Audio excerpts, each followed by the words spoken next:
I think I bring an understanding from a lot of different perspectives where people are coming from at the table. But the bottom line is I love telling stories and I love sharing things that I have learned, and I love working with people. So that's just a little bit about me. And I guess as far as this particular a series of webinars that I've been doing for the two community futures groups together, but specifically granting, I've been along there with the rest of you chasing grants for over 40 years. And I know the stresses that can be involved. I know the challenges that are involved. I've been on both sides of that table. I understand when you're looking as an applicant, and I also understand when you're a funder. I've been on funding organizations. So, I think I bring a little bit of experience in that regard as well. I've also sat at adjudication tables where we know what we're looking for. And I've done that from local up to provincial levels. So I think, it can be a challenging job, and hopefully I'm able to address some of the issues that you may feel or frustrations you may feel today through this. So I guess I just want to get a feel of where you're at with the first poll. Is how dependent, I guess, are you on financial grants or sponsorship from outside sources? And this is obviously not an objective or a scientific poll. It's just what's your gut feeling? How dependent do you feel? So can everybody see that? Yeah. So if you wouldn't mind just sharing that. Oh. Can you see the poll on your end? Okay.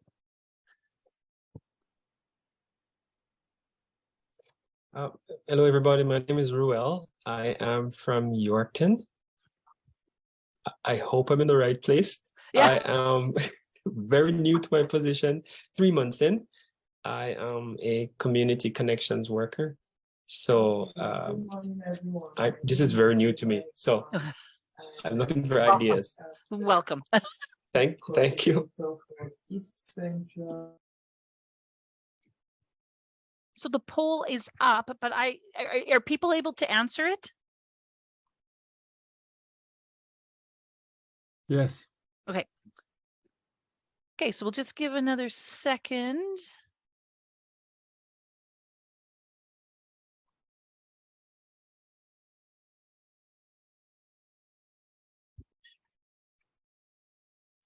But I don't think any of the results came through. Okay.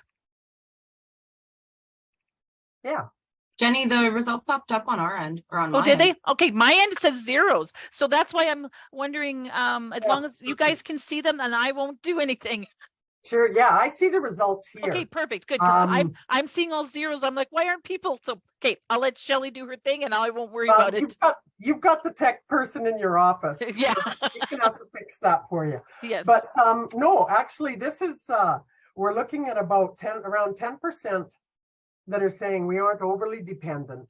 But then the rest of the 90% go from somewhat to highly, the most being somewhat dependent, which is middle of the road. But I think that's pretty indicative that a lot of the organizations that we work with have some form of dependence on some outside funding, whether it's grants or sponsorships. And the highest being somewhat dependent, that's 50%, but then the other 40% are very and highly dependent. And that's not uncommon as well. And so it just gives it's good to get a feeling of where people are at. So can we stop sharing it, or just have to click? Yeah, yeah, there we go. There we go. Yeah, perfect. Now, just one more. We're going to get, how many grants on average would you submit annually?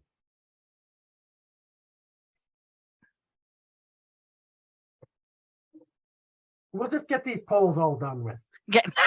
Then I won't have to worry about it.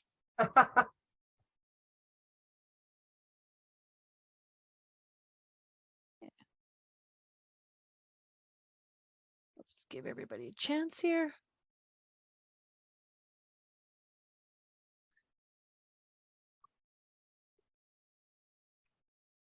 Okay, if everybody's answered, I will end. And you see the results? Again, we've got, you know, from 1 to 5 is probably about 50 to 60%. And then over 5, which is actually quite a large number, is 33%. So again, that probably falls in line with the somewhat dependent to very dependent. But I mean, this is all very subjective too, because one particular grant, depending on the type of application, can be huge and take a lot of time and resources. It depends on the size and the nature of the grant as well. But over 5 applications, we've got, you know, 30 to 40% of the people are saying that we're filling in that many, and that's quite a few. And so, yeah, that gives us a bit of an idea. Thank you for sharing that. So our agenda today, just so you have an idea of where we're going to go with this, is we're going to talk about the desired outcomes or the impact or what we want to achieve today. We'll talk a bit about the challenges in securing funding, some reasons why proposals or grants may in fact be rejected, the W5 of financial grants. And again, I'm always feel it's important to lay a foundation, a bit of an educational foundation, and understanding the who, what, why of financial grants, as well as how they're received and awarded. And then the meat of it probably is what should be in your grant briefcase to make you ready. And followed by some actual from the horse's mouth, if you want to say, from grant consultants, grant administrators, some do's and don'ts and things that you should do. One thing that I did add, grants are specifically, you know, application, you receive some financial remuneration for doing something, but the sponsorship thing is a whole other area that is definitely related to grants. And I wanted to touch on sponsorship as well. And we'll do that after we go through the grant readiness thing. And there's a lot of similarities, but I think there's some little nuances that are different as well. As you go, you can reference, I think everybody received the financial grants guides and template booklet that you can reference as we go along. And, you know, if you regard or require additional information or have a question that you want more information on, please just say so in the chat box. And Jenny can send it, the request to me, and I can certainly get back to you after. I do see one asking about the booklet. It was emailed out last night or early this morning. If you didn't get it, I will make sure everybody gets it again at the end. Yeah, perfect. And I think when I was asked to do these webinars, normally grant writing and readiness is a one-day workshop in person. And we're saying, let's split it into 2. So we're dealing with the readiness aspect, but the grant writing or the doing with some of the more technical aspects will be coming up about a month from now in February. So, and actually I have to admit, I quite like splitting this information into 2 parts, because the readiness is a big job, and that really has a huge effect on the actual writing. So it's watching for the sequel to this about a month from now. What we're trying to achieve today is things about awareness in various areas of, you know, what grants actually are, what is sponsorship, understanding what funders may be looking for, learning some of the key elements that are important to have in your grant briefcase to be ready, as well as an increased confidence. And I think that's a big thing, is if you've got your files loaded and locked and ready for filling in those applications, your confidence level is going to be up here. And that's what I've found in many instances, is people don't have the readiness and the confidence level when they start filling out the applications. I guess the ultimate outcome is to move from frustration to celebration and hopefully success in the grant and sponsorship game. This is a chat box question. This is what I hear, is often people feel rushed, they feel frustrated, overwhelmed.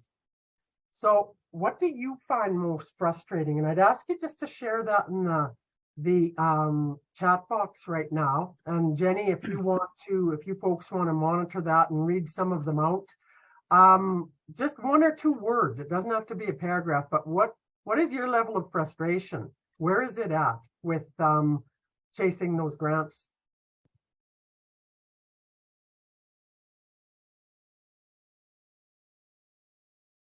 And again, we won't spend a pile of time on this, but just give you a chance to indicate what your feelings are. A feeling of being lost is the first one we've got.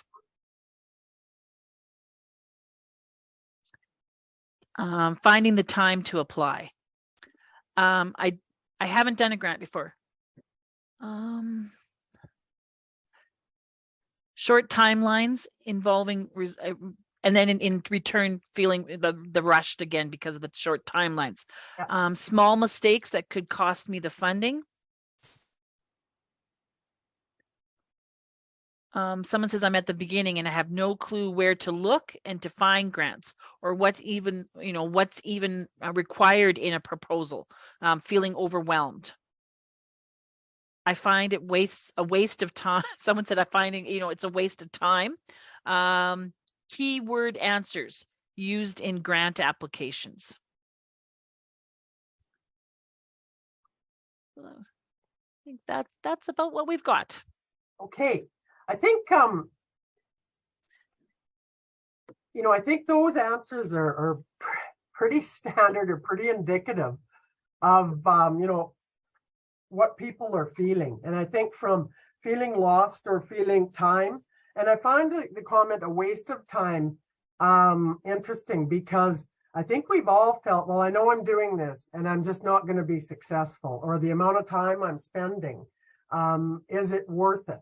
And I guess that's where this grant readiness, and again, that's why I'm glad that it's a separate session, because it needs to be focused on. That's going to be probably the most important part of the preparation that you in fact do, is getting ready for the grant. Then I think it will help to take away that feeling of a waste of time or being lost, because you've got your information ready and doing the best you can with being prepared.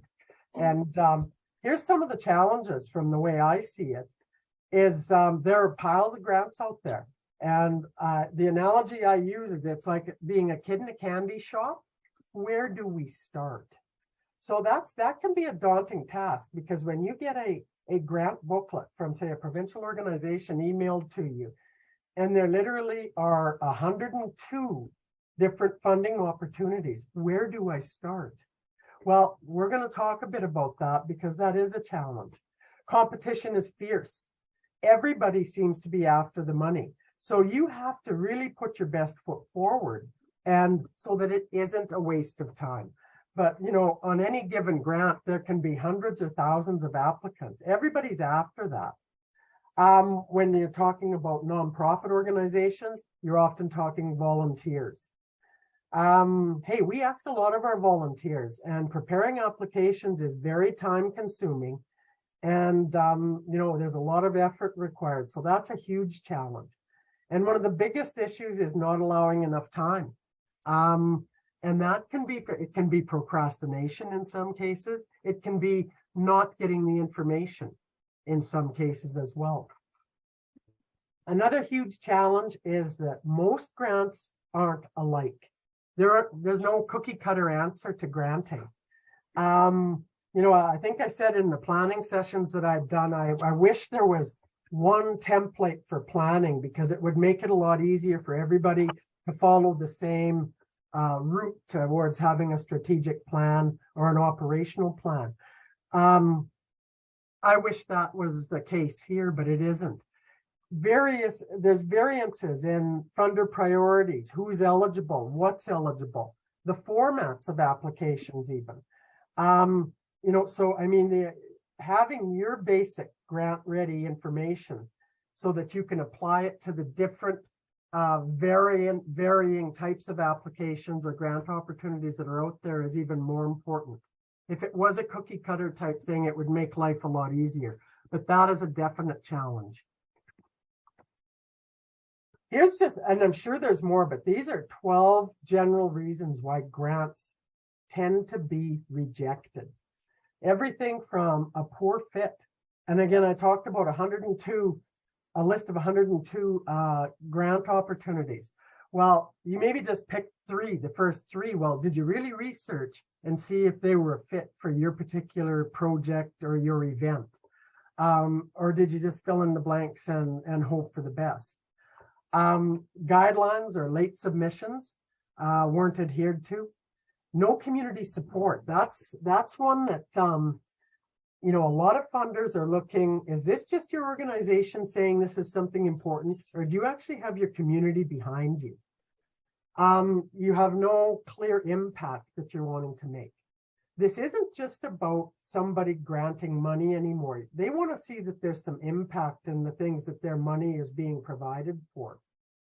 Blanket proposals or fishing expeditions. This is really common. And grant adjudicators can smell out a blanket proposal where you've just cut and paste the same stuff into 100 different applications and hope that you maybe get one approved. Not long-term. Again, grants tend to be that they're there to help get you going. They aren't necessarily there to every year so that you have to rely on them. They're there often just to get you going, and then you provide the long-term sustainability and build your own financial resources to sustain what you want to do. So if there's no long-term, that can often be an X in not in your favor. Budgets, if the financial end isn't clear, if there's no evaluation plan, and again, that's quite common. Most applications will ask for evaluation plans, but sometimes they don't. It's still a good idea to supply that. How are you going to gauge whether you were successful or not? So basically, not being grant ready, that's what all of these things tend to add up to. So we're just going to go through the W5 really quickly on what grants are. And again, this is basically, you know, Webster's definition, then followed by layman's terms. Grants are basically organizations that are looking to gift finances to a company, an individual, or an organization that does not have to be paid back, but there are expectations in the criteria that something has to be done in exchange for that gift. You know, things can be granted for specific projects, programs, events, services, equipment, sometimes capital type infrastructure. But the fact is that these organizations aren't just giving money for the sake of giving money. It's not like my sister lives in Saudi Arabia and has lived there for, I think, just about 15 years now. And the king of Saudi Arabia a year ago was very happy with all the people in the kingdom and gave everybody 5,000 American dollars.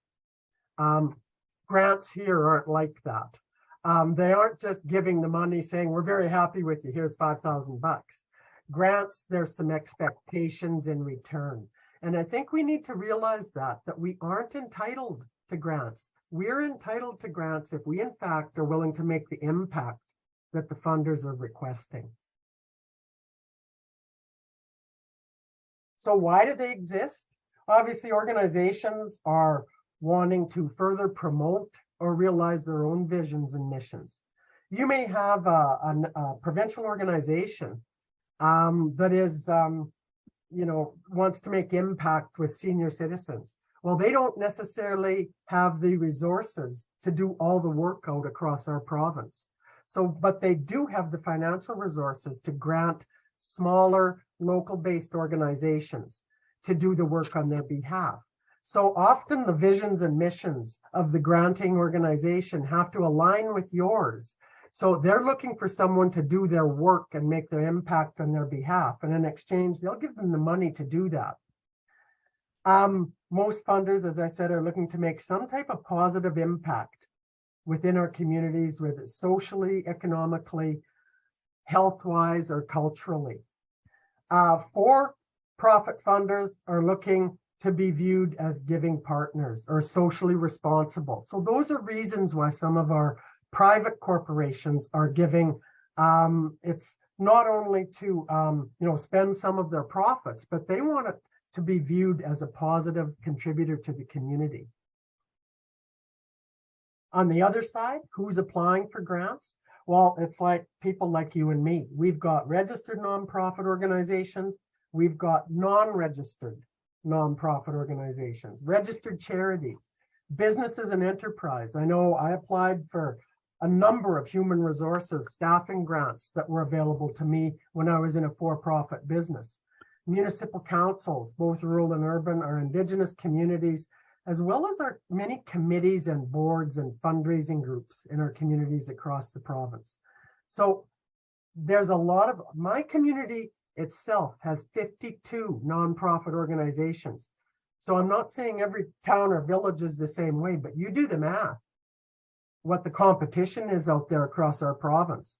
When you've got that many community service and nonprofit organizations in towns and villages, and they're all looking to try and be successful at the grant game.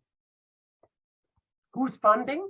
And again, this is not limited to the organizations I've listed here. These are just a small sampling, but we've got non-government and government organizations, from tourism to our crown corporations, our health authorities, our governments, obviously, districts for sport, culture, and recreation, community futures, local municipalities, various government agencies.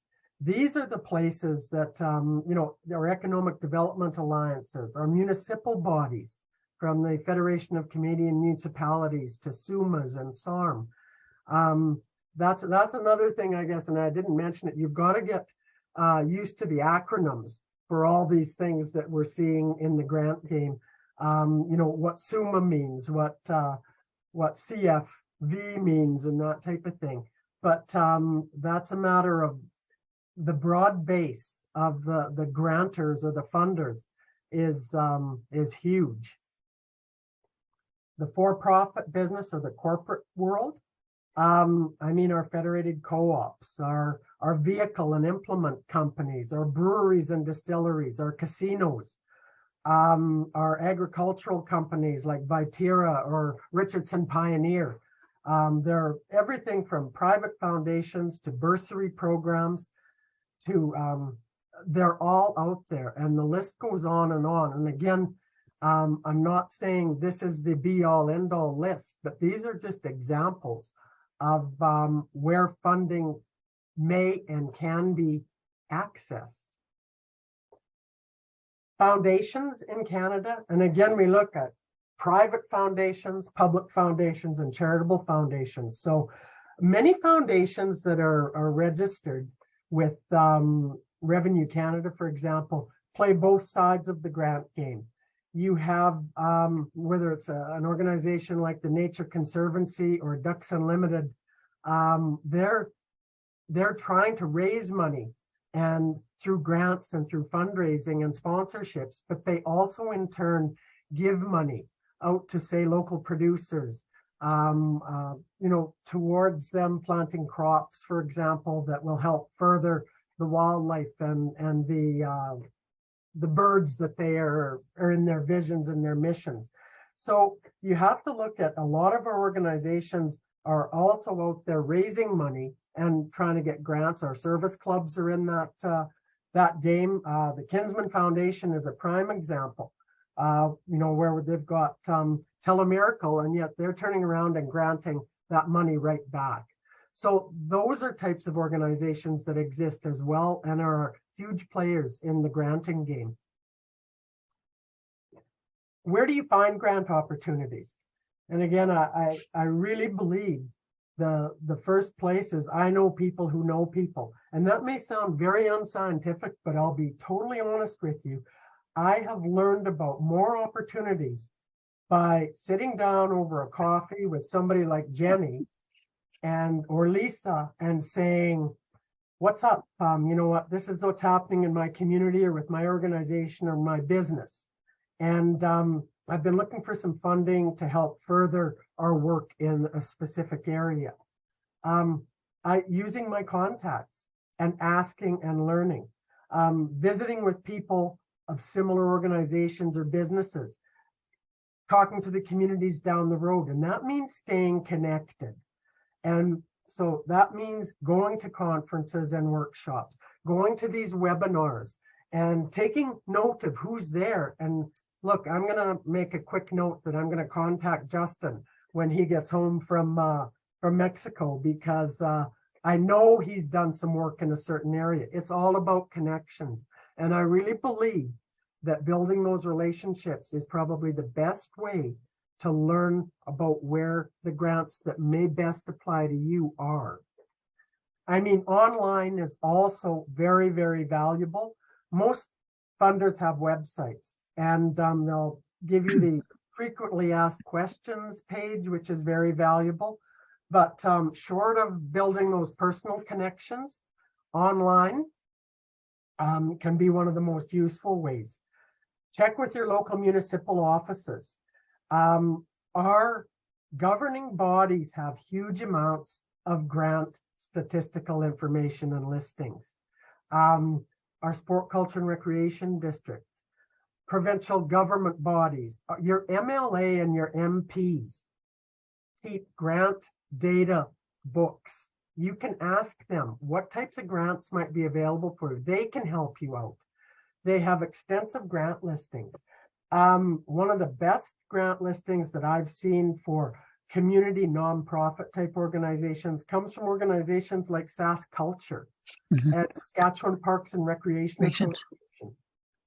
They have books that are updated every couple of years, and they're amazing. Sign up to e-news from the bodies or organizations that you deal with, because I get regular grant information from some community organization bodies that we're members of, that, hey, here's the grants that are coming up in the next 2 months or 6 months. The call for applications is out there. You get that sent to you automatically. There's no easy way around research. You need to take the time. And I often will recommend to people that find somebody that loves surfing the internet and taking a look on behalf of your organization, because that's a wonderful way to find some potential new sources of funding. Some websites like Charity Village or Imagine Canada, and searching with some keywords from foundations to funding. And you can add your own specifics. Funding for staffing and human resources, grants for capital expansion for business, or grants for nonprofit organizations and seniors. You can get it down to your specific target group, but find somebody that there's always somebody in our community. There's a Parker in every community that loves technology. And so find that person and ask if they would do some work on your behalf to at least narrow down a list of organizations or funders that you can at least further take a look at. There's just a comment in the chat about there are organizations that will apply for you. They take a percentage of the grant if you're accepted. Absolutely. Actually, I've experience with that. This was back in 2011. We actually contracted with an organization when we were going to do a major expansion on our water park, and we had to pay them a $1,500, we meaning the municipality, had to pay them a $1,500 a month retainer, plus they had a different percentage for different sizes of grants. If it was, say, $100,000, a six-figure grant, they would take 5% of what you got. If it was a five-figure grant, they would take 10% and so on. And we did not have a good experience. And I'm not saying that there aren't good experiences, but we were promised certain levels of funding success. And what happened was I guess the lobbying power that this group said they had did not come to fruition with our politicians that were in Ottawa and in Regina.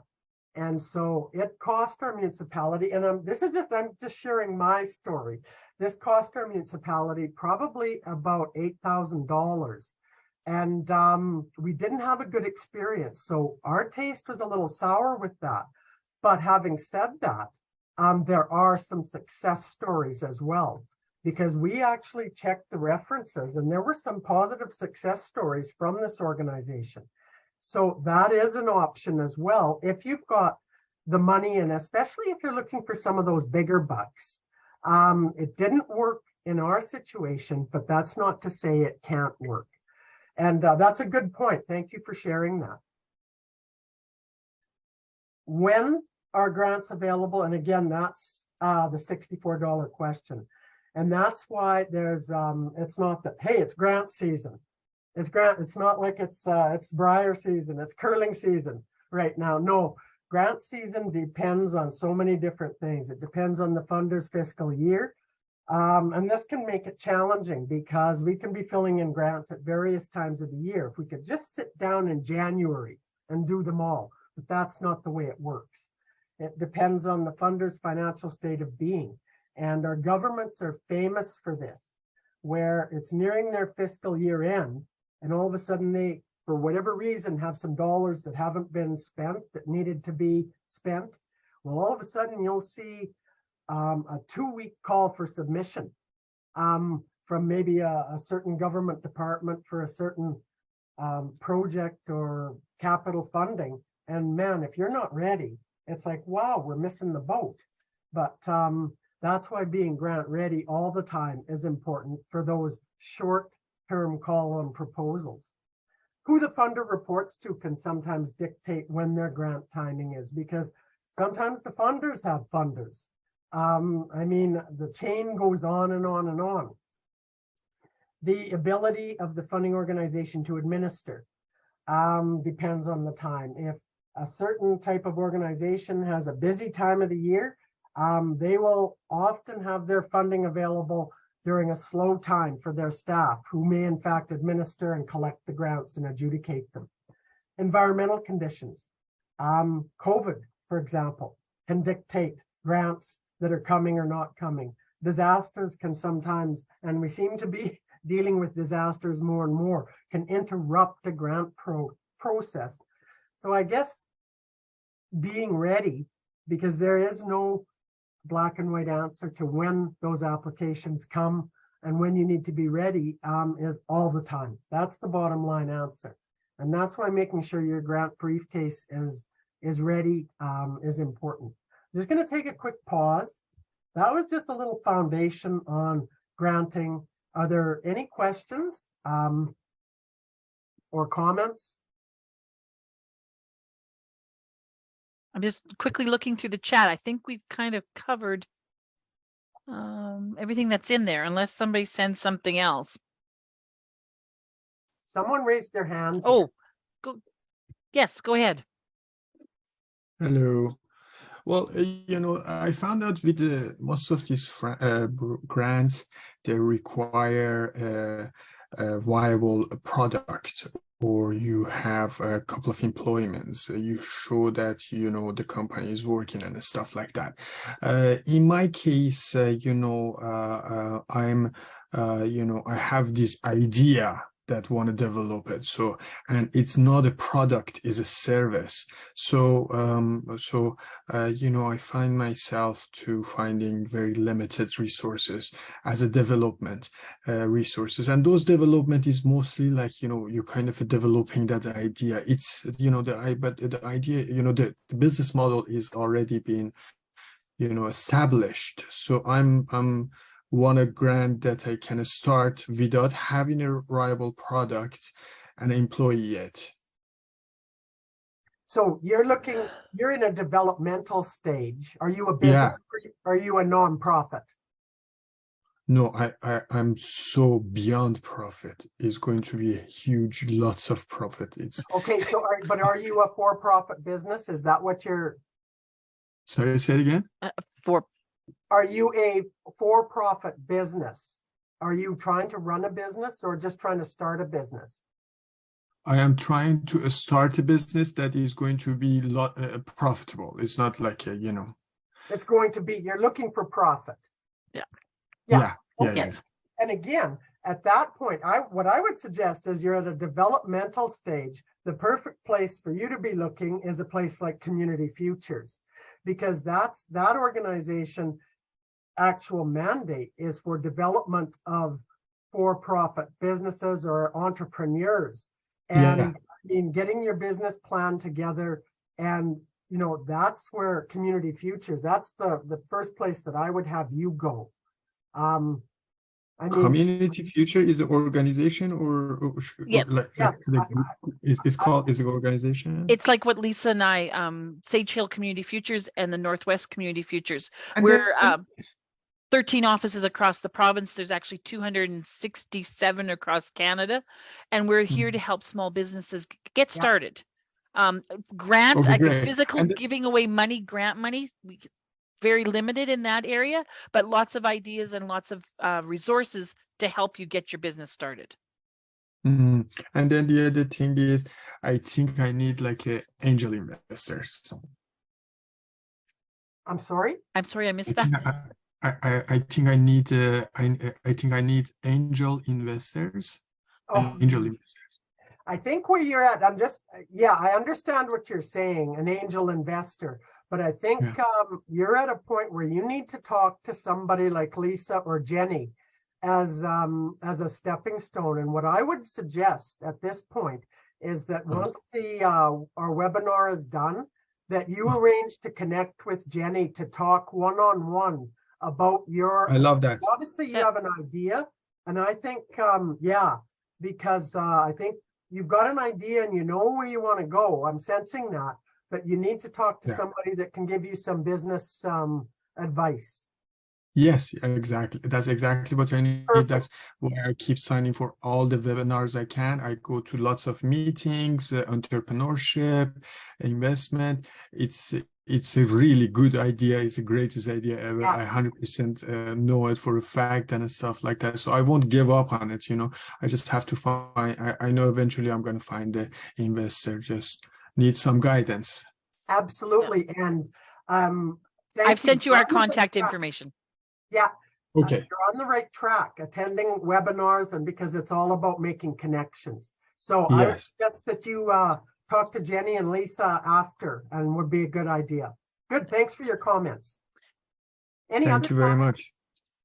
There's no other comments in the chat unless somebody has wants to unmute and go from there. Okay, we're just going to cruise through how grants are received and reviewed. And I think it's important that if you're filling in applications, you understand where this stuff is going and how it's being dealt with. So the process you're looking at is often a 3 to 4 month process. Sometimes it's shorter for the smaller grants, but generally you're looking at a 3 to 4 month application deadline, where from the call for applications to the deadline for submissions. Most funders will have a website that includes all the information you need about the grant, from the priority areas, a frequently asked question section, criteria for applicant eligibility. Are we even eligible as an organization? They'll often list previous successful applicants. And I can't overestimate taking note of that, because that's important to sometimes contact successful applicants and say, was there anything you can advise me on? I mean, get every edge you can. They'll talk about the process for the review. Most applications are online. Some of them do allow for a PDF print application form that you can fill in, but the majority are online now. So that dictates that you're going to have somebody that is comfortable in dealing with computer technology. An application checklist to make sure you've dotted your I's and crossed your T's, as well as the expectations for follow-up or reporting, are usually all listed for every particular grant application. The type of applications vary. I have filled in grants that are one page for as much as $10,000. It's a simple one pager, but then I've also filled in grants that are 12 to 15 pages for $500. What I'm finding is most granting funders now are wanting applications to be as succinct as possible. They're not into pages and pages of information. So that gets more into the writing aspect that we'll talk about at the next webinar, but common elements of an application, again, you're going to need your organization's information, a statement of your credibility, which basically says who you are, and that establishes that you, in fact, are an organization. Your project summary, which is kind of your at a glance, what you're doing, your service or your program. And we're going to get into some of these in a little more in depth coming up. Your impact that you want to make. Plus, how are you going to do it? What is your actual project or your service that's going to result in the impact you're making? Then what will success look like and an evaluation plan? And we all too often forget that part. We forget that we need to evaluate what we do. Because in fact, how do we know if we're doing the right things or if we've made any impact if we in fact don't have evaluation? Then your specific plans, a budget, funder recognition, as well as any supporting documents. If it's a capital project, you may have to attach some blueprints. And again, for some of those larger capital or equipment purchase type projects, you need to be ready. And sometimes you have to spend money ahead of time. And I use an example of a major facility project that we did in our community. The municipality actually had to go ahead and spend $100,000 to get project-ready plans done because there were no applications that we could apply for that didn't require the working drawings. If we didn't have working drawings, we would not be accepted. So that's kind of the cart before the horse. Well, we've got to spend some money to be ready. And when the grant comes, we at least have the working drawings. So that's a bit of a leap of faith that you may have to do for some of those larger applications, is spend some money to make sure you've got the supporting documents done and ready for those large applications when the call for submissions is put out there. The process, don't ever forget that grants are a judged competition. They don't just say, I received it, you get your money. They are adjudicated. For-profit and foundations may have staff simply reviewing them, or they may have designated volunteers. There may be a committee adjudication process where there's a due diligence to make sure it's fair and equitable in every grant being judged the same way against the same set of criteria. I think as an applicant, make sure you understand what the review process will be. Is it going to be done by one or two people or a peer committee? Because again, you may know some of those peers. And I always say it's about connections. And sometimes it doesn't hurt for a phone call to say, hey, I just put a grant in for this and I see you're on the peer committee. I'm not trying to influence the decision, but I think we've got a pretty good application. So just knowing that the process for review does vary is important. So here's the basic applications are received. Your eligibility is the first thing that's confirmed. If you have applied to something that's for registered charities only, and you're a nonprofit and not a registered charity, you're going to get put in the no pile right away. So you've wasted your time in actually filling in that application. So make sure that your eligibility is, that you in fact are eligible, because that's going to be looked at right away. You'll then be reviewed by an individual or a peer review committee, which may be people from across the province or across your particular sector. If you're in a municipality, it might be a few people from various sizes of municipalities on a peer review committee. They'll in turn make recommendations to a board for final approval, and then the applicants are notified. And the payment for money depends on each grant. You may get all of it, you may get half of it, with half of it to be paid upon your final report, that type of thing. That all varies depending on the grant.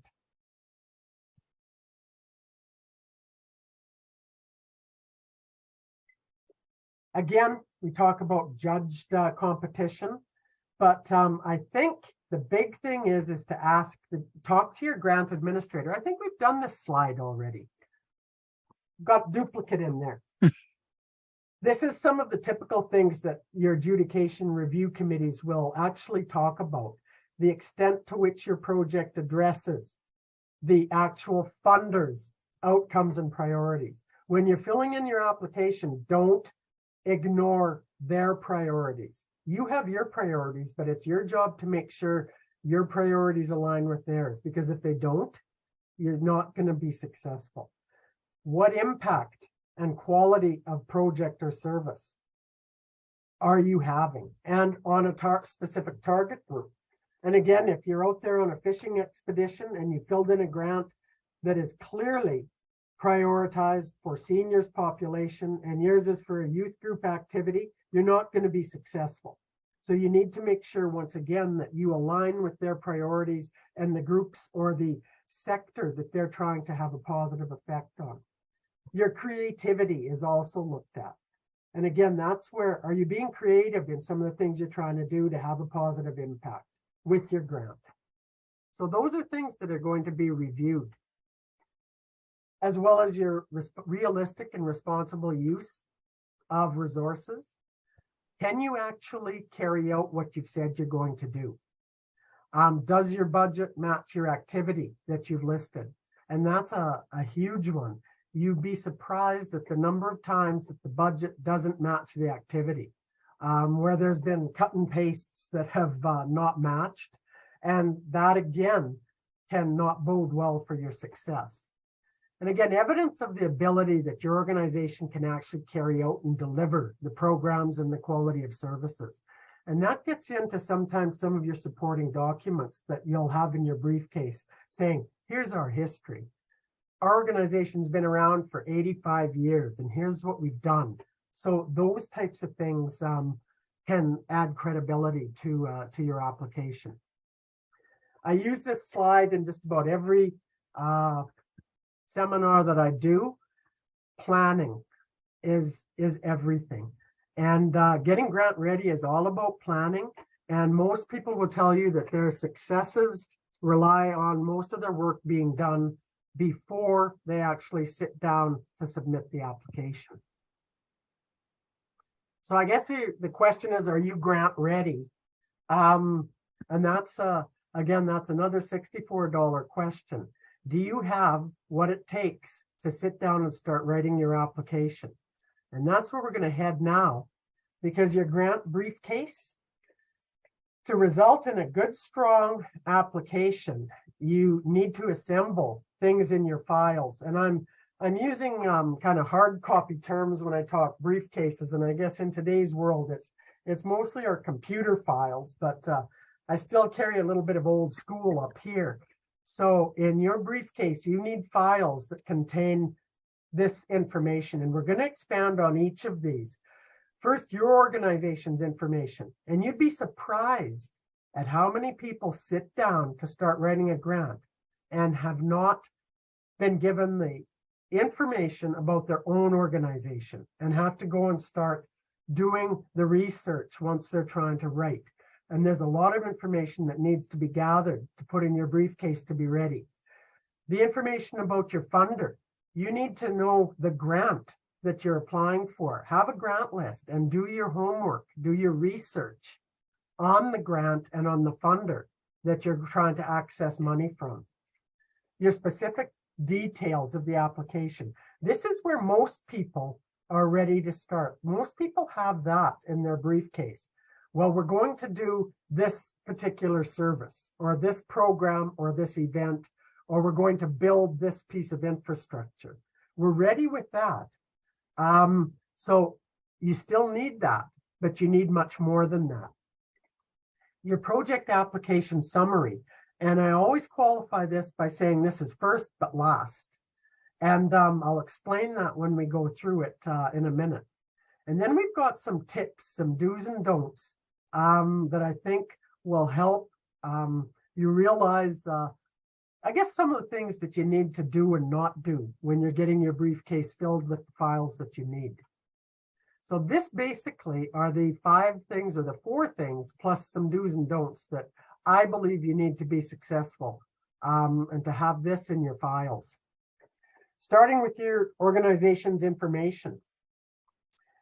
The list of members, your directors, and your officers. And I'm coming from a bit of a nonprofit perspective here. Not every grant will ask for all of that, but you have to be ready with it, because all of a sudden you'll get an organization or a funder that wants the list of your directors, because that actually adds credibility. And again, I've been doing some work with an organization, a nonprofit that had 1 board of director.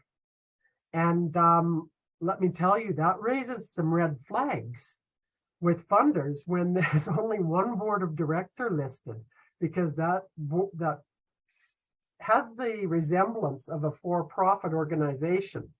And so those are types of things. That's why they're asking for your list.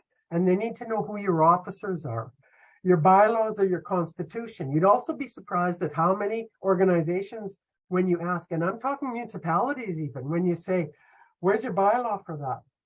I'm not sure. Or how current is it? Well, I think it was written maybe in 1970. And that's not an exaggeration. There are a lot of outdated bylaws and policies and constitutions. You need to ensure, if you're being asked to write grants, I believe it's your organization's responsibility to provide you with the tools to be as successful as you can on their behalf. So I'm not pointing fingers at the grant writers here. I'm pointing fingers at the decision makers at the board table. They need to provide you with the information to be successful. And you need to demand that, because I don't know how many times I was sitting at my desk and someone would come in and throw an application at me and say, we should apply for this grant. When's it due? Friday. And, you know, they've had it for 2 months, but just gave it to me now. That's not even fair.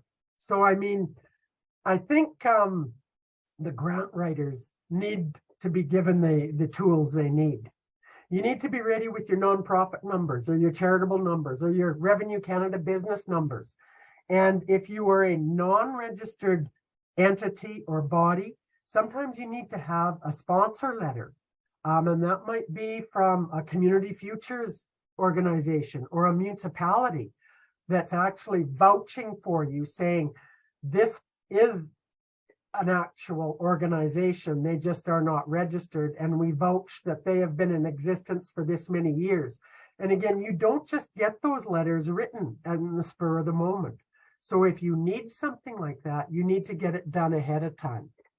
Your contact information and who is going to be the contact.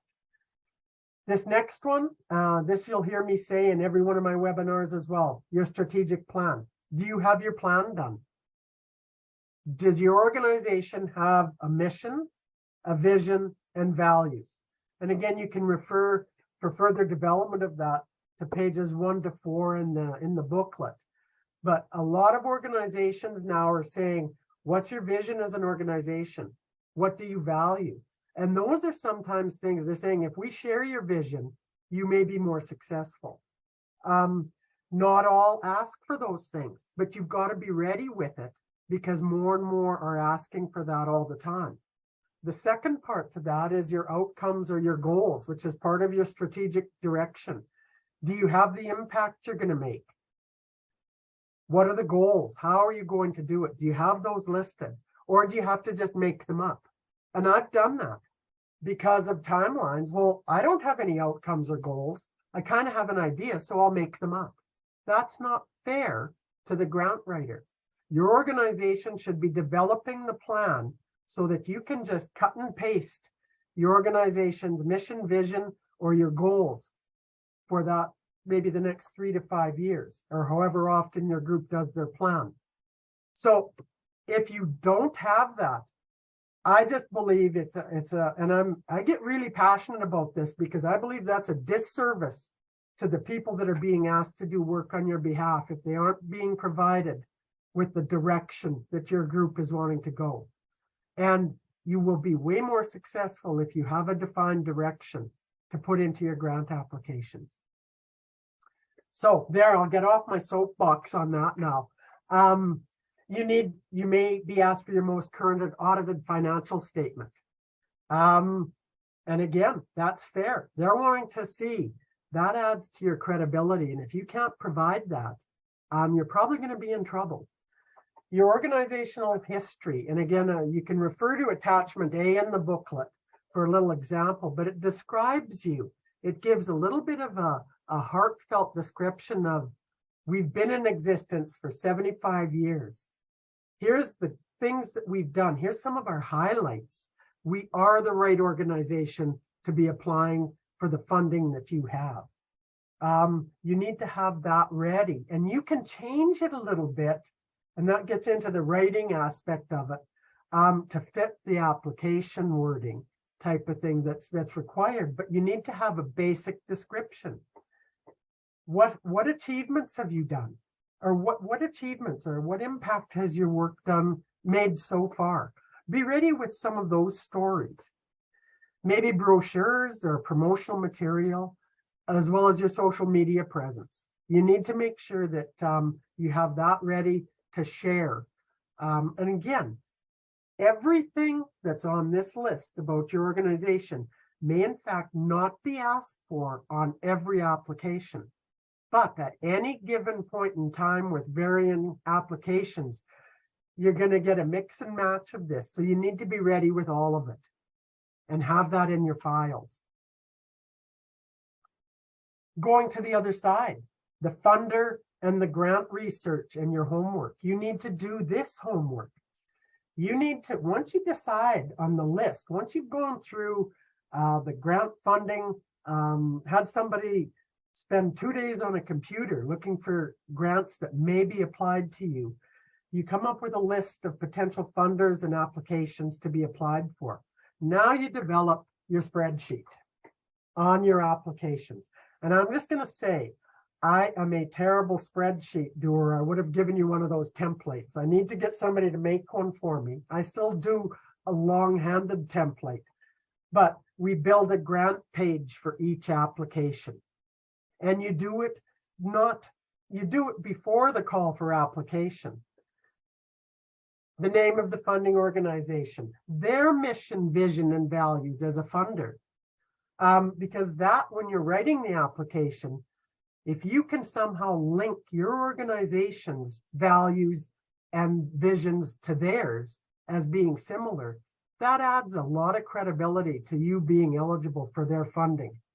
What the name of the grant is, what are the eligibility requirements? You have to be a nonprofit, a municipality, a for-profit business. You need to know that. The funder's grant priorities. Maybe it's seniors. Maybe it's a capital expansion for certain types of businesses, agricultural businesses, or recreational or tourism, that type of thing.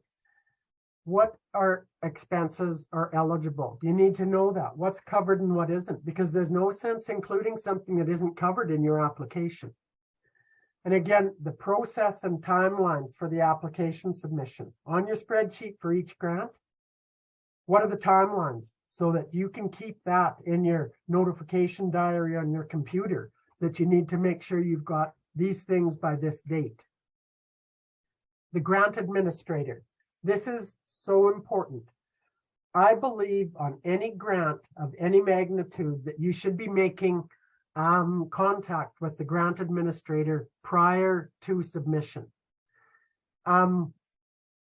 Just check out eligibility. What it does first things is it puts you on their radar. It sets you apart, because a lot of people, I'm not going to call anybody, I'm just going to fill the grant in. I recommend you call the grant administrator that's usually listed, because that shows that you're being proactive, that you're really wanting their advice on what do I have to do to be successful. you know, I know it says this, but can you give me any additional advice? And, you know, what are the most important aspects that we need to make sure are included? And you need to listen to those grant administrators. They're giving you advice for success. And when it comes time and those peer review committees meet along with the grant administrator and your application comes across the table at their Zoom meeting or their Teams meeting or whatever it is, you're on their radar. That grant administrator says, yep, I remember that call from Becky. And she actually followed our advice and she did a really good job on this. So that is so important. This is a really important part of being ready in your grant briefcase is a spreadsheet on each of your funders and each application. There's So just for a, those that said you're doing 4 or 5, you'll have 4 or 5 spreadsheets in your grant briefcase. And Jenny? there is a question. Will they give you upfront advice if you ask before submitting? Yes. Yes, they will. Your funders want you to be successful. Yes, they will. And I think that's a fair question, you know, because I know I've talked to people that say, well, you know, I've said, have you called the grant administrator? Well, no, you know, I think I know what they want. And I'm saying, no, really be proactive and call them because they want you to be as successful as you can. They will give you advice. And Yes. then do Yeah. they actually discuss that in the applicant's grant meeting? Who called and pre-asked questions? No, Oh, do they discuss that in their meetings? Okay. no, I have never been in a grant adjudication meeting where they've said this person actually called. But as a grant adjudicator, when I have been an administrator, I'm more apt to go to bat, especially if they've really followed through. And I've said, you know, they've done a good job on this. You've planted a seed when you've called that grant administrator, but it's not something that you say, oh, they called and they get extra points for that. No, I wouldn't say that because you're still being judged against a fair set of criteria. But I think you plant a seed of being proactive and really wanting to be successful by reaching out to that administrator. I hope that answers your question. Anything else, Jenny? Okay. That's so, good.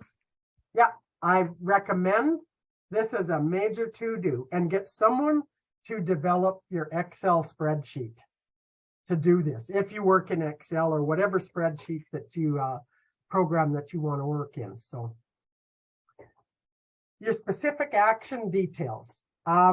This is getting into the nitty gritty of if it's a project, a program, an event, or a service, or a capital construction project. The impact of your project. Why are you doing it? And again, this is bringing information from your strategic plan. This is the why, this is our goals. And you're going to be asked that on a lot of major grants. Who your target group is and what issues do they have? That gets into the why you're doing it. And you know, the evidence of community input and support. And you can take a look at page 8 with there's a bit of a question template on how some questions you need to ask about community input and support. Because you know, a lot of times we've done projects or delivered services, and when someone says, why are you doing it? We basically, well, it's something I can't really give you why, because it's something we've always done it. And I'll be honest with you, that's a fair answer. It's not a fair answer, but it's a common answer, because you shouldn't be doing something because you've just always done it. There needs to be some evidence that the community actually needed it. And that gets into your plan, and that maybe you had community consultation with that particular target group or that type of thing. So it's important to make sure, and it's all about pre-planning. What success will look like and your evaluation plan. And again, you can refer to the booklet on the indicated pages in developing success indicators. And how are you going to evaluate whether you've been a success or not, and whether you've made some impact? Some of these grants are asking, what's your plan for evaluation? Or here's what we require as far as reporting. They want evaluation. And I'll tell you something, guys and gals, it's not just about numbers anymore. It's not just about quantity, it's about quality as well. And quality gets into the impact. Some of the intangibles, like have we made people feel more confident? Have we made people feel more included? Have we embraced diversity? Those are some of the things of today that funders are maybe looking for. So you need to develop evaluation plans that don't just count numbers and money. And that's something that you need to consider. Then you get into your nuts and bolts. And again, you can refer to the booklet on 14 to 25 about your details of your project, or your supporting documents of blueprints or plans or drawings or cost estimates or that type of thing. The action plan, the resources that are required, from facility rentals to different things. Those lists are in the booklet. Your promotion and marketing plan, your budgets, any risk management, plus your follow-up. How did we do? How did we manage this project? Some checklists for management of your service. That should all be in your grant briefcase, because if they ask for it, you can just cut, paste, and insert. You're ready for it, and maybe tweak it a little bit to suit the particular grant. So that's an important thing to be. Honestly, my phone is ringing so much this morning. I thought I'd put it away in a quiet spot, but I hope you can't hear that. One of the last things in your briefcase is your project application summary. And we talked about this first but last. One of the first things on a lot of applications is your summary. This is the at a glance that the grant administrator will be the first thing. It's a little, maybe quarter pager, 200 to 300 word summary of what you're doing. It's a really, really important summary, because sometimes it can put you on the maybe list, or the list for further inspection, or the denied list right away. So it basically answers the who, what, when, where in less than a half a page. And you can't do that until you've gathered all your information, but yet it's at the first of most applications, because that gives the adjudication committee at a glance the basics of what your plan is your summary. So I mean, I think it's important to have that written for each application, or for each service that you're planning to apply for or project. And be ready with that, and with little changes.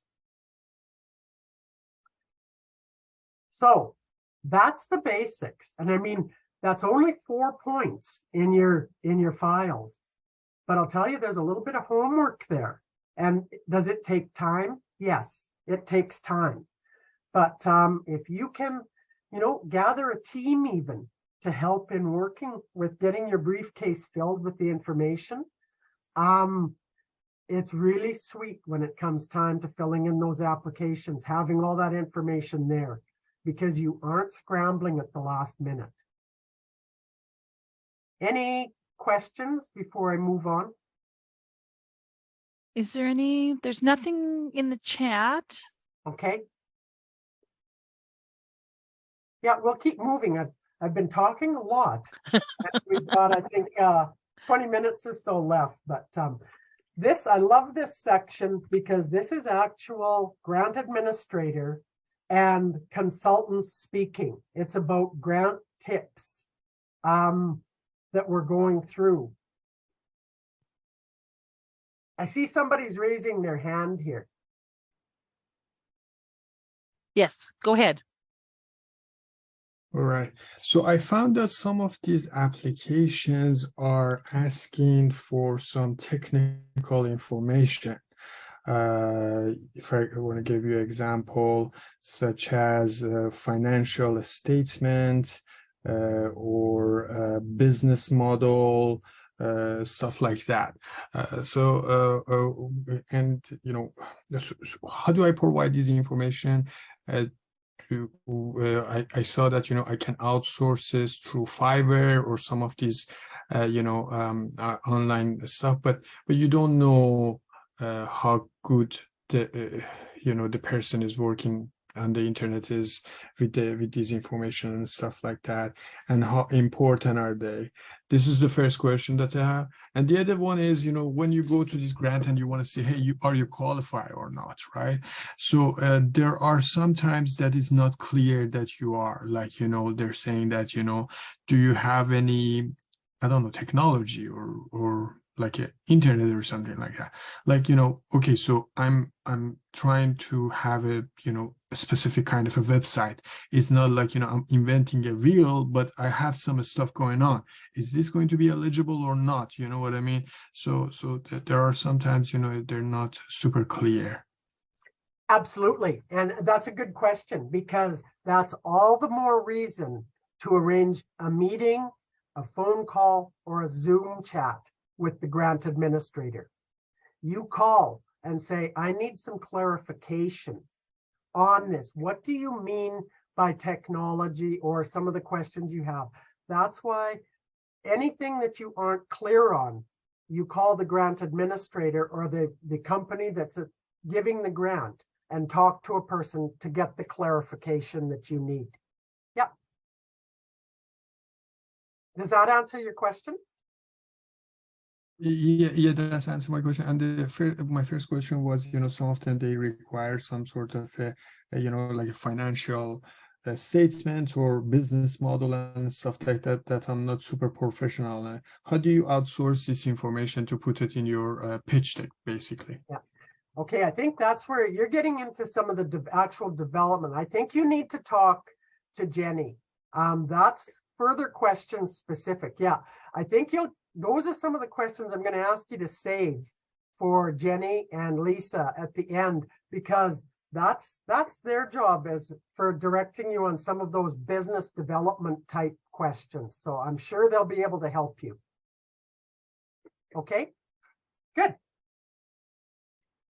Okay, some of the actual administrators, some of the things that they've said, ensuring your web pages or your social media sites are up to date. And funders will Google you. They will check. And if you get caught where you've said you are something in your application and your social media site says something different, that's not a good thing. So you need to make sure that your social media presence is updated and you know, actually says the same things about vision and mission that you did on your application, because you will be checked as part of the due diligence. Relationships, you know, this is huge in my mind. Public relations, not just when you want something. If you have if your local credit union or financial institution gives away a certain amount of dollars every year to community groups, or, you know what, start building those relationships. Stop in for coffee with the manager, stop in and or send an email to that funding organization just saying, here's some cool things we've been doing. I just thought I'd let you know, because again, it's about staying on their radar. I always say we all have those friends that just stop by when they want something. Don't be one of those applicants. Stop by when you don't want something too. Make that call and just say, I just wanted to check in. I just wanted to let you know our organization has got some really cool things on the go. Just informing you. You do that. And I mean, that's a huge part of building relationships. Do your homework to make sure you're a proper fit. And again, contacting the grant administrator before applying. And the other thing administrators have said is do not ignore our advice, which some people will go, well, I talked to them and I don't believe them. I would suggest that you don't ignore the grant administrator's advice. You can't do it in a day. So basically, make sure you allow the time that's required. start early, get your grant briefcase filled with the information you have before you sit down, because sure as heck, you're going to time out and lose everything off the application on the computer because you had to go for 2 hours to find some information, and you're going to have to start all over again. I don't know, that's happened to me. I don't know if it's happened to any of you. Yeah. And, you know, and then, I mean, it can be a nightmare, just getting to learn the apps that you're dealing with. So have the stuff there. And there's a good reason why a lot of applicants will say, have this before you even open the application. So make sure you follow their guidelines in that regard too. Have your organization plans detailed and ready in your file. And again, these people that are adjudicating this know what it's like. Research the grant and ask for help. Don't feel you're alone. Ask for help even locally or from a colleague. You know, put it out there on social media. Does anybody like doing financial grants? You'd be surprised. You know what? It's like I've got a colleague that actually loves doing Excel spreadsheets. And I'm going, really? Well, I need to befriend you a little bit more to do some of my work for me. So get out there and find people that actually might like doing some of this. Know your organization. And again, we put a list of what you need to know. Take the time to learn about us as a funder. Be prepared. I like this one. Don't act like you're entitled to the funding. Nobody's entitled. You have to work for it. You have to show that you're going to give some impact. Learn from failure and don't be discouraged. Be persistent.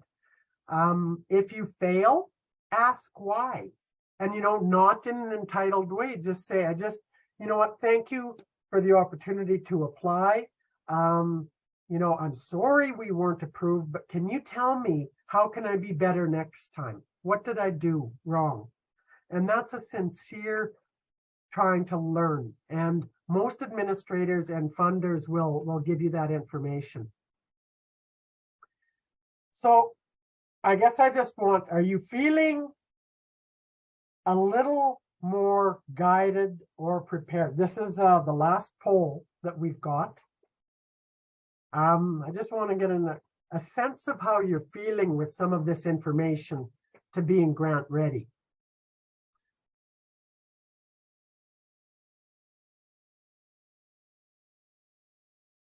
Okay, I've got it up there. Hopefully everybody can see it. Yep. Let's give it a few seconds here.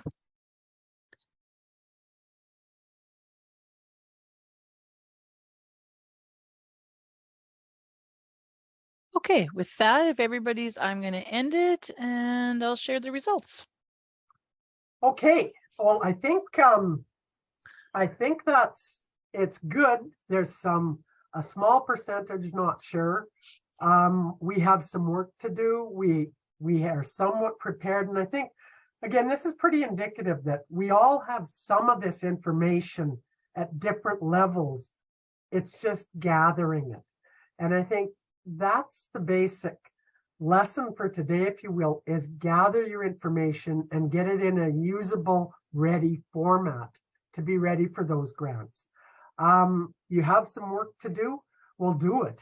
And, you know, enlist other people's help. Get the checklist and say, okay, we don't have a mission, vision, values. That's a board responsibility, or we've got to sit down and work on that. Who's going to do it and who's going to bring it back? Start getting a checklist of some things you do to be grant ready. So I think there's a little bit of a feeling across the board, and it probably is somewhat dependent on where you're at from a readiness perspective as well, individually. Okay, I want to finish off, and if can I have your permission, probably go just a little bit over time, Jenny? Oh, yeah, if that's a... I don't like doing that because people have schedules in their days too, and Justin, it's got to be just about time for that pina colada. Right? Just ask him. but so I don't want to keep anybody from that. But I wanted to touch on sponsorship. And the reason I wanted to do this is I know we talked about granting, but sponsorship is just as big a game as granting is in the world that we live in, with not only businesses, but our organizations, our municipalities, and that type of thing. And basically what we're looking at is sponsorship and proposals. And if you put the two together, it's basically a statement that we present to someone or somebody or bodies that requests a resource in exchange for some type of agreed upon recognition. It's pretty basic and straightforward, but it's something that we deal with just about on a daily basis. And again, I think we need to know why people sponsor and what their reasons for getting out there are. I mean, obviously, they're looking at profit if they're a for-profit business. And a lot of our sponsorships come from for-profit. Some come from organizations or foundations as well. But a lot of them are for-profit businesses. So they're wanting to, again, be viewed in a positive public relations mode. They want to allow sponsors, their logos to be displayed to event attendees. They can get potential leads by being visual. It's a pride thing. I know every year I do the Rough Rider football thing every game, and I know how proud the groups from Mosaic that get bussed down there to Mosaic Stadium are when they're specially introduced. As we're very proud to have our sponsors, a bunch of people that work for our sponsor here, the crew from Mosaic, and there's 500 crazy Mosaic people that are all cheering. It's a staff pride and a motivation thing that our company steps forward. It can also be an influence in staff recruitment. That company is very public oriented and very concerned about the social well-being because they step up and sponsor. So I think, sponsors are wanting to differentiate themselves or help towards what you're doing, as well as look good in the public eye, which often transmits into more sales and more profit for them. So why do we seek sponsorship? And I'm going to start off by saying it's not all about the money. And I know that's the first thing you'll hear people say is we need money. We need money to put this on. Well, I think it's about credibility. I think, it's about working with a trusted business. It's how people view you as a successful organization as well, even though you're the recipient of sponsorship. It's like the study of communications social impact study that was done back in 2013, that just about 80% of the people said they would support a trusted business that actually supports some of the social or nonprofit things in our communities. And that's huge. So people are going, hey, I chose financial institutions years ago based on community support and sponsorship. I wanted to support those people that supported my community. So I made my choice based on sponsorship. We want to attach your wagon to a brand that's credible. Look at the Canadian Curling Association, and I can't for the life of me figure why Tim Hortons is not going to be their sponsor anymore, because it's a natural fit. We get up early in the morning to go curling, and what do? We grab a Timmy's on the way to the rink. But for whatever reason, they aren't. But it was a good partnership for both curling. It made both brands look good, Tim's and Curl Canada. But finally, yes, it is a bit about the money. I guess that's the obvious. But the financial contributions can certainly add or free up other resources for you to additionally make positive impacts towards the vision of your group. So really it is, but you know what? Don't go into sponsorship mode just thinking dollars and cents. And that's what I'm asking you to do, because I think sponsorship is a very competitive world out there. And I think if you just go in with your hand out, I think you're viewed as not necessarily, well, it's not just about the money. We want to build partnerships together and share our brands together. So go in with that in mind when you start talking to your organizations or your particular sponsors. Relationships, building for success. When it comes to sponsorship, just sending out mass emails doesn't work anymore. And that's the way we used to do it. We'd say, send out 100 emails and here's your gold, silver, bronze opportunities. Check which box you want to be. And we'll put your name up at the event. You know what? It's so much more than that now. You will get some success doing that, but I think it's more about relationship building and getting to know the sponsors, finding out what they want as well as what your needs are, and negotiating some terms for sponsorship. And you're bound to be far more successful that way and have longer term partnerships as well. It's not a one size fits all template anymore. And I guess that's why sponsorship and granting it takes time and it takes effort. But those groups that are successful treat it as building relationships. And again, it's about being planning and prepared, having your stories and your vision and your mission together. Small jurisdictions, like it's a lot easier to build relationships in Foam Lake than it is in Saskatoon. But you still need to do it. Gear down your geographic area, and maybe you just deal in a certain quadrant in a city. But here, on any given day, I can stop in and probably make 6 or 7 informal handshake stops with local business people. I'm not asking for anything, but I'm just building the relationships and letting them know what my organization is doing. The one thing that this process of building relationships for sponsorship, the drawback is that it is time consuming. It takes a little more effort, but in the long run, I highly recommend it because it pays off. These are the steps that I would look at. And again, I'm trying to move through this relatively quickly, but I think this presentation is available to people as well, Jenny, after. Yeah. But, knowing yourself, this is very familiar territory to the grant writing, but knowing yourself, know your assets and your value. That's where many organizations don't do their homework. And we'll talk about that in a second. Establish a return on investment listing with your potential sponsors. Document your stories and be ready to tell your stories. People love stories. It doesn't have to all be checklists. Tell your stories from your experiences of your organization. Know your audience. Get to know your potential sponsors. Make your list, reach out, share and ask. Arrange a meeting. Then establish how you want the opportunities to be shared. And the last thing you do is you prepare and present opportunities for sponsorship based on a bit of negotiation beforehand.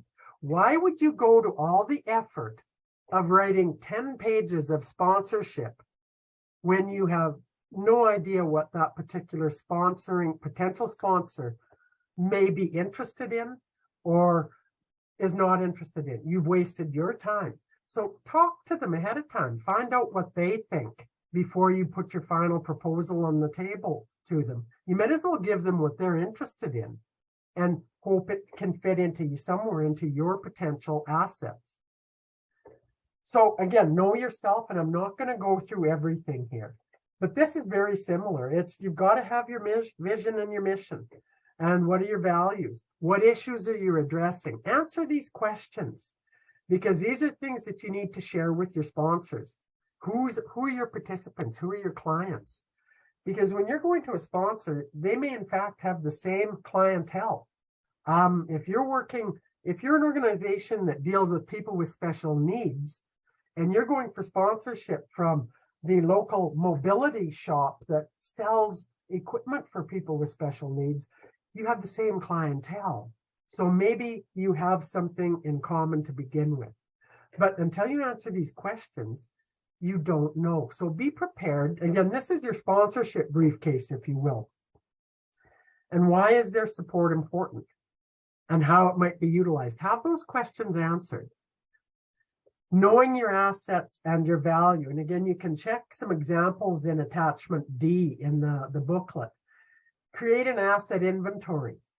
And again, asset inventories, everything from your regular programs and services to your special events, to equipment, concession services, administrative services, your overall facility and service branding. And again, some of the things under regular services might be, and again, if you're running a player, I've used this as an example, but playtime, respite care, before and after school programs, classes and workshops, space rental, those are all assets that have the potential for someone to sponsor them. TC Consulting will sponsor playtime at this particular organization's facility. And you need to put a value on that. What does it cost us? And valuation we'll talk about in a second, but your special events, your equipment. And again, we've all seen ads on the Zambonis in our arenas and that type of thing. But there's play equipment. There's huge amounts of opportunities for potential support from sponsors. Concession services, that's a pretty obvious one. But sometimes we forget our administrative systems. What about our board of director costs? What about training costs? Maybe we can have a proud sponsor as a trainer for our board.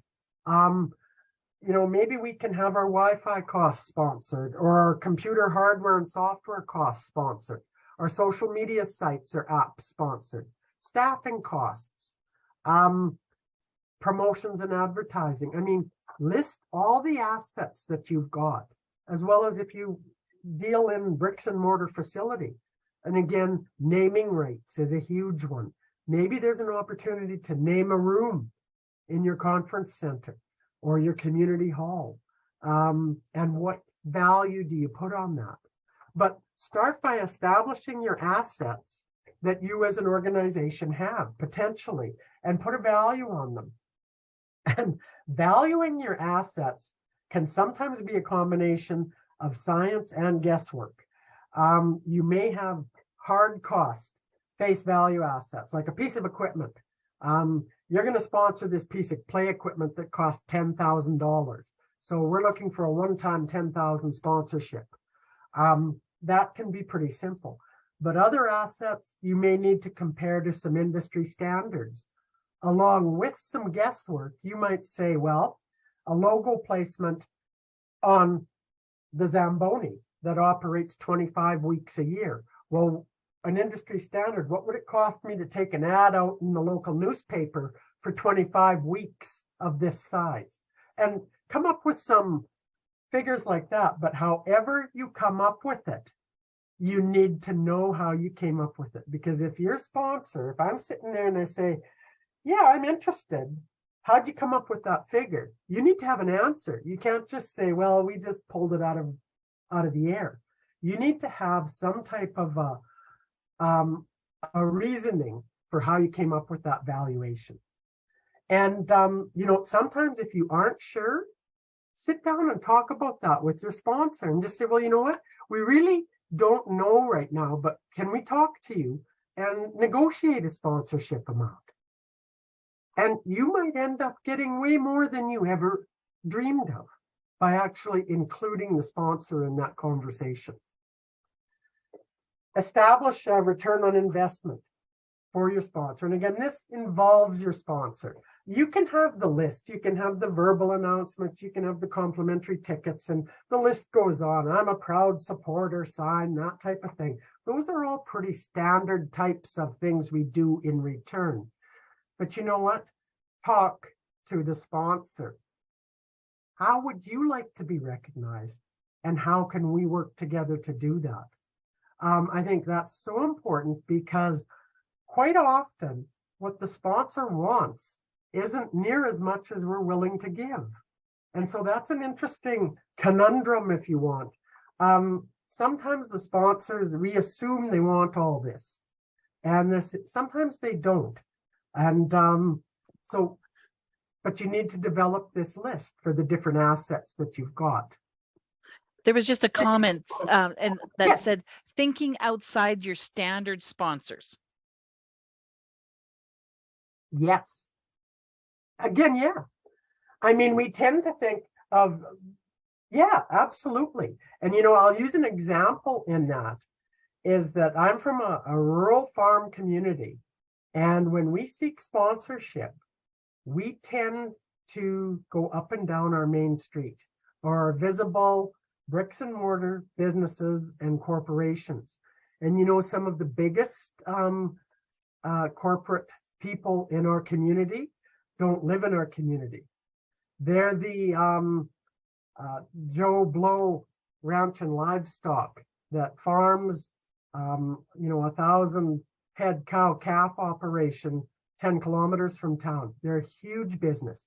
We've got our agricultural partners who are our neighbors. Those are sometimes thinking outside the box, but they traditionally have not been regarded as corporate sponsors or potential sponsors. That's And, what Justin was just saying here. He said you're non-mainstream sponsors that do not get asked to help sometimes. I know there's lots of those out there. There is lots, absolutely. And you know, that's your responsibility as an organization, again, to brainstorm some of that. And that's coming up in part of the process here. But telling your stories, we don't do this often enough. And again, page 25 is a little bit of a guide, like, what are our successes? What stories do we need to document? Who do we need to tell? How do we need to tell them? Be ready with the stories of success that your organization has had, the impacts you've had. Have some client or participant testimonials ready, whether it's in a file on a computer or on a one-pager. I'll tell you, nothing has more impact than a real life story to your sponsor or to your people even. We tend to have great success and we tell no one about it until it's time to put it on again. Well, I just have 2 words for that. Stop it. Stop not telling people. Tell people about your successes. And that's a part of sponsorship. Sitting down and whether it's over coffee or on your social media, be consistent with telling your stories and your successes, because that'll go a long way to you being noticed as well. Small town or big town, I don't care. So know your audience. Again, brainstorm potential sponsors or donors. Research them, look up their websites or the types of events that they may have sponsored before. Learn about them as owners if they're a private business, or like take time to learn more about them. That's building the relationship. What's important to them? You know, I see that business owner is the head of the Arts Council. And they're also involved in these organizations. That sends some messages to you. What's important to them? So get to know them. And again, build your briefcase for sponsorship. Use the connections that may already exist. And again, pick the members of your committee or your group's brain. Again, it's about, I know people who know people.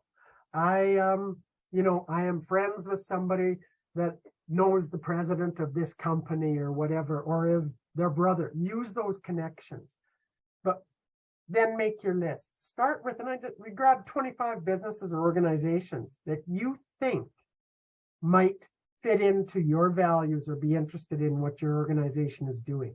That's where you start. And then you start making some calls.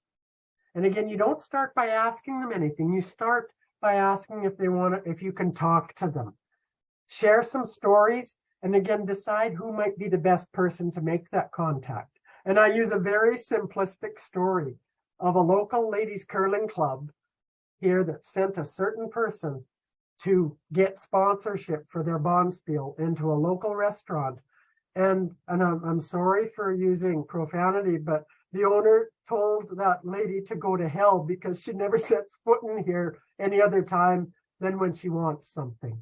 So the question is echoing. Why would you send somebody that isn't a customer or a client or that doesn't already have a relationship? So send a person that is a regular customer into that restaurateur's place of business. Use your connections. Again, be strategic about your relationships and how you use them. So you have the official meeting and just talk about our organization does a lot of things. And again, this meeting is simply to ask, about your clients. Here's some success stories. It's building a relationship. We have some interest in you as potential sponsors. Can we follow it up and talk more about it? And again, it's a little more indirect relationship building approach, informally, as opposed to, hi, here's the sponsorship thing, check off what you want and return it by Tuesday. That's what we tend to do. And were we successful in some of that? Yeah, we are. But I think we could be way more successful if we build relationships. Then you start talking with, how do you want us to communicate? Do you want to meet again? Can I just send you our stuff in email? What do you want in a proposal? And this is, I had just already mentioned it. Why send them 10 pages? If they say, just give me a one-pager about what you're doing, and I'm specifically interested in maybe some logos on some of your trade show booths or at the front doors, that's kind of my interest area. So there's no sense in giving them a bunch more than if they aren't interested. So tailor make what they want in the sponsorship and say, here's our valuation, here's the asset that we had talked about. Then you prepare and present the proposal. I know you're saying this is going to take forever. Well, again, you put a sponsorship team together, I would suggest. And you be strategic in who makes what approaches. I think you'll be very happy with your results from building relationships process to sponsorships. I think it takes time, but it's well worth it in the long run. There's money out there. And it's not all about money. It may be gifts in kind as well. Could be, a return on investments, whether it's the use of courtesy cars at some big event from your local car dealer, that type of thing.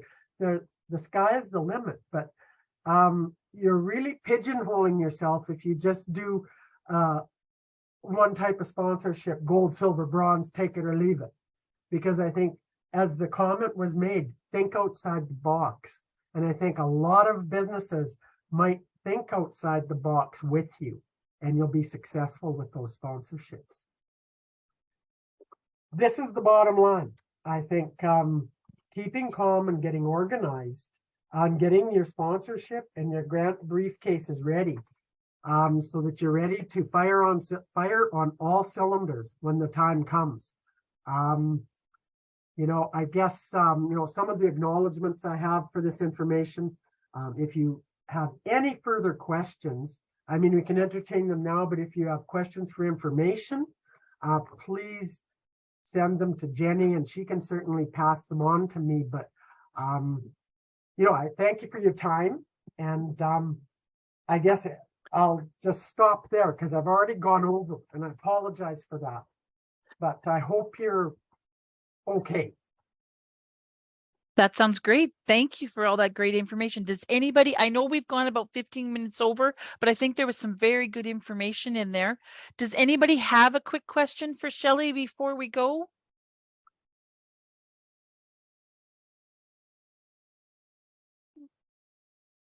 This was great as always. And like we said, Shelley is back with us. I believe it's February 23rd for the grant writing. I know lots of people have registered for both sessions, so I look forward to seeing people back then. I will be sending that booklet out again. We had sent it out previously, but if you hadn't gotten it, we will make sure the booklet, the PowerPoint will be coming out. We've also recorded today's session. I maybe missed about 2 seconds of Shelley's intro because I was sleeping on that part, but we do have all of this recorded. It will be going up on our YouTube channel so that everybody can access it. With that, there will also be a survey. We really appreciate if everybody could take a couple seconds to fill that out because it really helps us with our planning down the road. with that, everybody's just saying thank you. And I'd just like to thank Lisa from Northwest for joining us to being able to bring this session. And like Shelley had mentioned, both our offices are here. You know, whether it be a grant question, we get a lot of resources sent into our offices listing the grants. I know both of us on our Facebook pages and our websites, we're always sharing, you know, this grant is out, this deadline is out, you know, so don't be scared to reach out to our offices. That's what we're here for. We try to compile those lists and send out. If you're looking for something specific, I know reach out to us. If we don't, we'll do some digging in our partners and our other offices, and we'll definitely try to find some resources to help you, because we know it's a huge task for all of these community groups to try to do all the great things that we try to do. Yeah. So with that, thank you, Jenny? Shelley. Yes. Yeah, just I invite people as well. Email me directly if you have a question. I'm more than willing to answer any questions you might have. So my email is, I think, on the presentation. Feel free. Yep. And if there's some way I can help you or direct you to somebody that knows, I'm more than happy to do that. Perfect. Sounds great. So on behalf of Lisa's office and our office, have a great rest of the week and happy grant looking. Pina colada time. Yeah. And Justin, have a pina colada for all of us in Mexico. Thanks for joining us. Have a great day, everybody. Okay.